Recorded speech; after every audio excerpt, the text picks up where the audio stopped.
historic statement from the Pentagon, which announced yesterday it's ending its ban on transgender people serving openly in the military, Lisa. It's amazing. I'm a proud Navy daughter myself, so I'm very familiar with the military and how big of a decision something like this is in our military. In speaking about this yesterday, Defense Secretary Ash Carter said, essentially, they're looking at this as a medical condition. So if you are a transgender member of the military right now, what you have to do is show that you have no medical disabilities from that. Now, if you had surgery connected with that, then you just have to show that you have recovered from that, just like you would have recovered from knee surgery or any other surgery. Ash Carter said, if we as a military, if we as a country are fighting for values that allow people to be themselves, to express their own identities, we should also incorporate that identity into our service. It was a strong statement.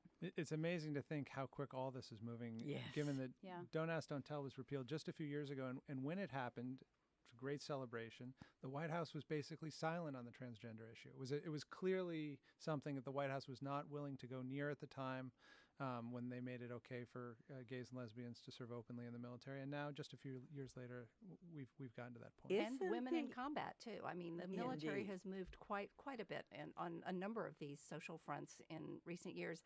And Republicans are charging that this is, putting politics over readiness. But I think society has moved faster. So lots of criticism from conservatives on this, Michael. There is, but we have a separate battle going on in states around the country over transgender access to bathrooms.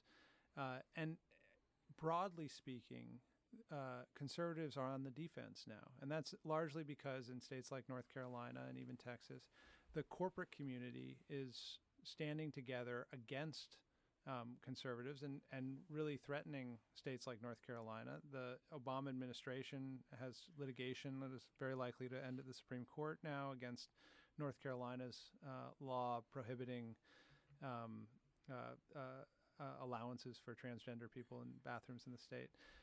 So while it is a conservative issue, I think it's more in the category of gay marriage, which remains a hot button issue for a lot of people, but it's not really a deciding issue like it was even in 2004. But, couldn't the military's action sort of move the discussion? And we've seen that in American society for 100 years and more, that the military has led the way, especially on issues of diversity, including desegregation, racial desegregation. We saw back in World War II and going forward. All right, we're going to take a short break here.